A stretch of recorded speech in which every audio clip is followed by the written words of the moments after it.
Hello and welcome to episode 16.5 of the Never Heard of It podcast. This is our first mini episode, and I'm joined by... Shawn Harwell. As usual. Hi, Craig.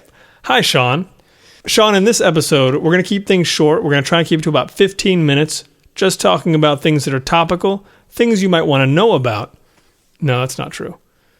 I think it is true. There's a lot I want to know about that we can't cover in our regular episodes, which we hope you're listening to and enjoying. And maybe you're not caught up on those. That's cool. But I think the sad reality is we can't stop. Just another excuse to talk to each other. That's right. This is what our entire friendship is based on, and we've been getting along very well. So this is what happens. Sorry. So yeah, we're going to jump into it, and we're going to keep it short and sweet, and then. By all means, we hope you'll engage with some of these topics online, and you know where to find us. Craig. Yeah. Last Sunday was the 2015 Oscars. It was. I know. By the time people are listening to this, it's 2 weeks later almost. So it's practically. I mean, it might as well have not happened. We're in a completely different Oscar race now. I think so. I'm not sure anyone's going to remember. But anyway. Yeah, one little thing I did read today, actually, I thought was interesting about this year's Best Picture winner, Spotlight, Craig, is this. You may have not known. Spotlight only won one other Oscar, which was for Best Original Screenplay. And this is the first movie to win Best Picture and only one other Oscar since 1952's The Greatest Show on Earth. Really? Yeah. But The Greatest Show on Earth had a script? I don't know if it won Best Screenplay that year. Oh, see. It did win Best Picture. Yes. But I will say... And only one other, okay. Right. One thing I did like about the fact that Spotlight at least won Best Original Screenplay is like, well, if it's the Best Picture, it should have the best story. Yeah. Ideally. So if you were going to win one other one, I feel like that's the one to win. Well, and I think you get right to the root of the problem with the Oscars. That racism? Let's say one of the problems with the Oscars. Okay, yeah. Which is, if you say that this is the best movie, but it didn't have the best actors or the best writers or the best director or the best editing. It just had best everything else. Yeah. It's almost like the Oscars are not really a judge of what's good or not in the world of film art. How dare you say that? I know. I'm contradictory that way. Well, they spread the love this year for sure. And on that note, I think let's put on our future predicting hats and let's talk about some of the movies that might be up for big money next year. Yeah, I think this is going to be a podcast people are going to look back to in about a year and be pretty astounded with some of these picks. I don't know how they wouldn't be. Your pick for Best Picture 2016. Best Picture, I'm calling it right now. I'm not even sure if this is being released this year. And that's going to be probably its main challenge. That's the only thing against it, possibly. Right. That's the only thing against it right now. I'm calling Birth of a Nation. Okay. It is being released this year. I have heard about it. Yeah. Huge reaction at Sundance, right? Mm-hmm. Looks really good, looks really interesting, and super, super powerful. I'm very excited to see it. Yeah. My pick, I'm going to go slightly home team, and basically just because I want this to be the best picture, and that's Jeff Nichols' Midnight Special, which is coming out very, very soon. Yeah. Michael Shannon, Joel Edgerton, Kirsten Dunst. Very, very excited to see that one. That was on my list, too. That could give Okay. Birth of a Nation run for its money. We'll see. Yeah, I don't know. I don't know after this year. Exactly. We definitely will see. Only other pick I'm going to make is, again, a hopeful one, and that's for Best Animated Feature. I wonder if we have the same pick. That's the only other one I picked. Okay, good. You go first then. I mean, I think it'll just be Finding Dory, won't it? I absolutely love Finding Nemo. That's one of the few movies that my daughter watches over and over that every time I see it, I find something new to love about it. Mm-hmm. But that's not my pick. Oh. I have to say, the more I see of this Zootopia movie, have you seen these trailers at all?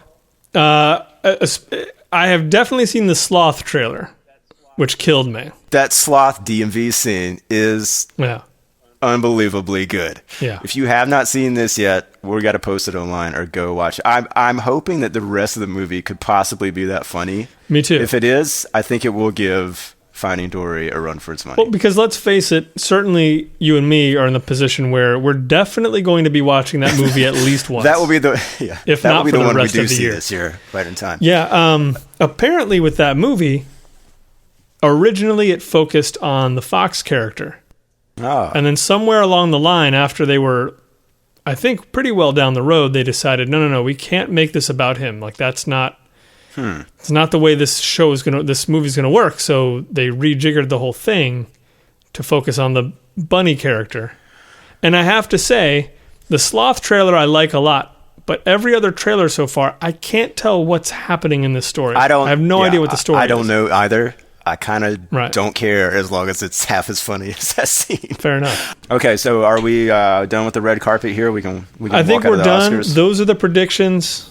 Everybody, keep this podcast nearby at all times. All right, let's move on here a little bit. Yeah. One bit of news that I wanted to mention was I read today that Blood Simple, the Coen brothers' first movie, is being prepped by Criterion for, I guess, a future Blu-ray release, which is pretty exciting. It's always nice to see their movies given that kind of treatment. I know Inside Llewyn Davis just came out on Criterion. I have not picked that up yet, but I definitely want to do that. And then in other Coen Brothers things, you and I found ourselves in a discussion on Facebook with a friend of ours, Chad Hanley, about the lack of diversity in their movies. And I don't know, kind of talking through it, I had to just kind of admit, yeah, you know what? That's a pretty all-white cast down the board with very few exceptions. And I think our biggest lament was there's so many good actors of color that seem like they could fit into the world of the Coen brothers and everything that they do, and specifically just some of these movies that I don't know. It kind of made me, while it made me depressed, it made me excited about thinking, okay, like which one of these movies could we do that to? And so I asked you to maybe think about this a little bit. If there's anybody of color that you would plug into a Coen brothers movie and swap somebody out, do you have an answer for that? Is there somebody you thought of in particular?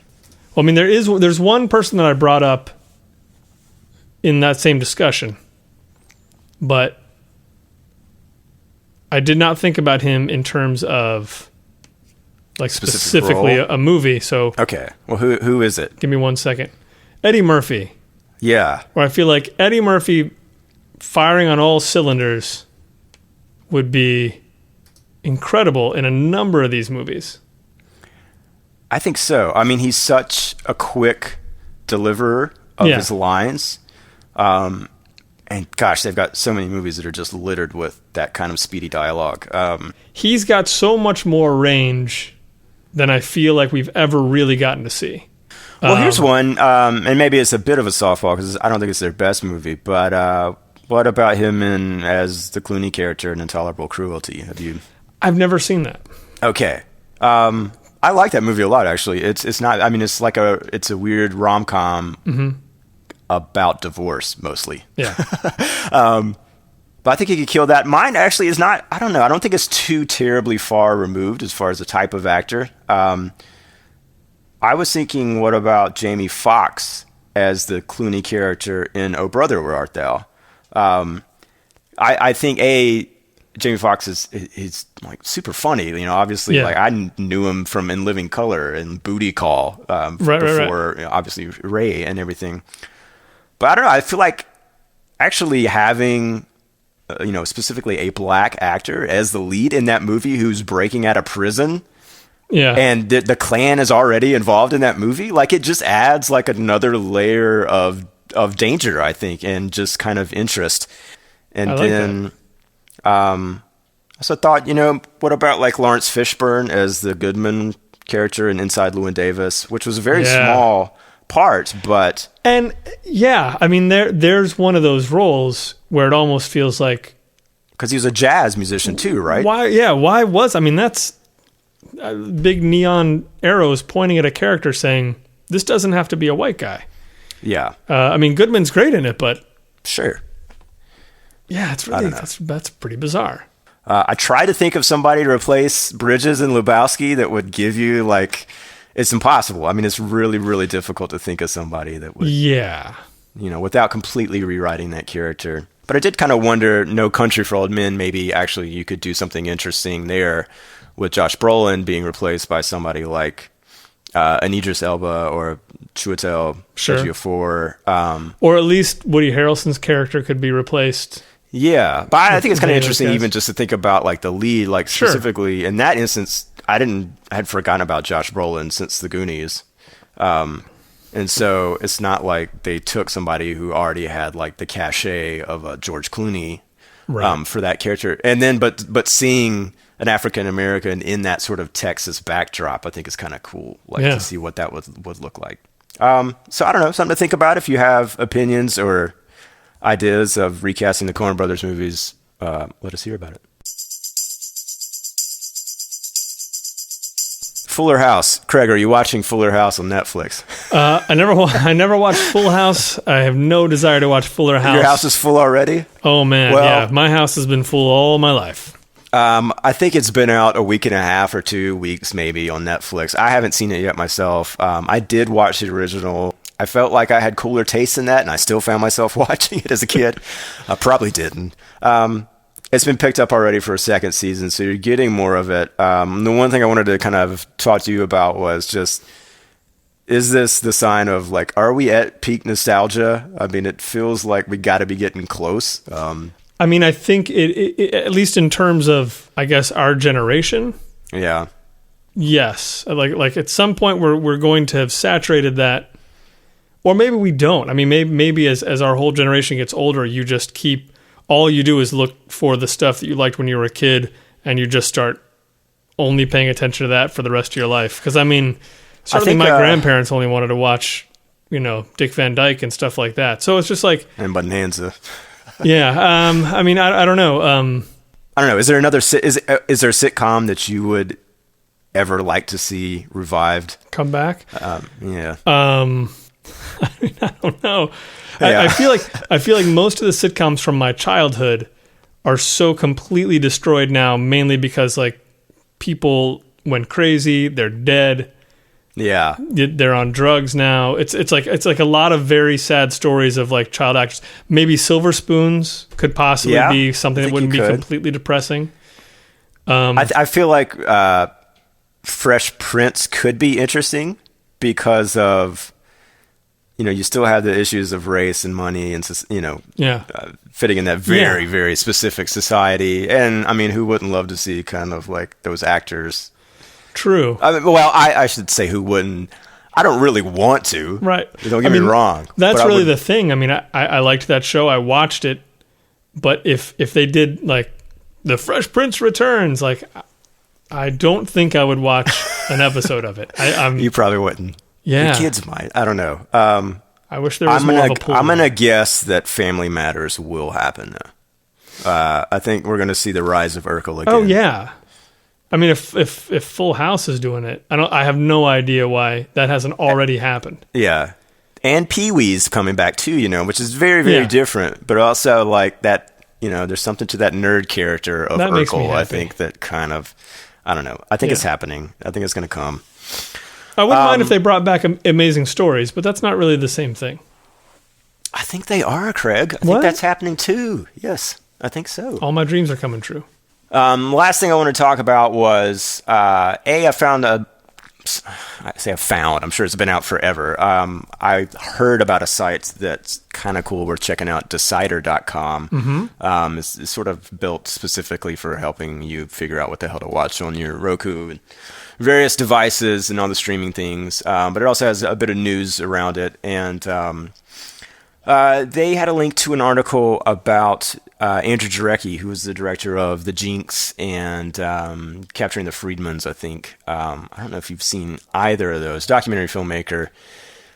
He recently said something, I guess he was criticizing the filmmakers of Making a Murder, which is obviously this huge hit show on Netflix, which I understand you have not seen, correct? That is correct.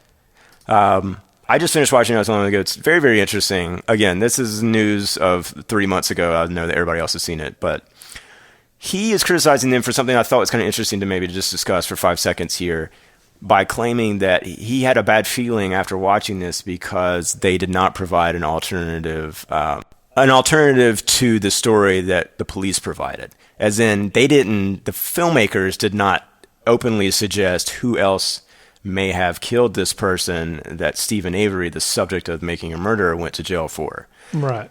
And that got me thinking, well, is it, because you work on a lot of these true crime things, is it really the responsibility of a documentary filmmaker to solve a crime? Right. Well, I mean, no. I mean, certainly the stuff that I work on, the crime has been solved for a while. Right. So we're not doing any investigative journalism. And to be fair, though, I think he would also enjoy our stories because we have lots of different suspects, and then we narrow it down to one. So it's not really ever a thing that I am up against. Hopefully someday. I wonder, too, about the responsibility of, if you're going to even suggest that someone else may have committed a crime, to specifically point the finger at someone. Right. Even whether you name them or not, that's a pretty big thing to do. Like, and because in this case, you're talking about somebody that's being accused of a crime that's saying they're innocent. So you're, in essence, accusing someone else of a crime, which is sort of, it seems like what Jarecki is wanting this show to do. So, I don't know. I felt like there's a bit of a rub there, but it's an interesting subject for documentary filmmakers for sure. Kind of where they draw that line. And I mean, I don't know how that could be your responsibility. Yeah. Because, I mean, you have to follow the story. Mm-hmm. I mean, it's super cool if you figure it out, but I don't know. That's kind of an odd criticism.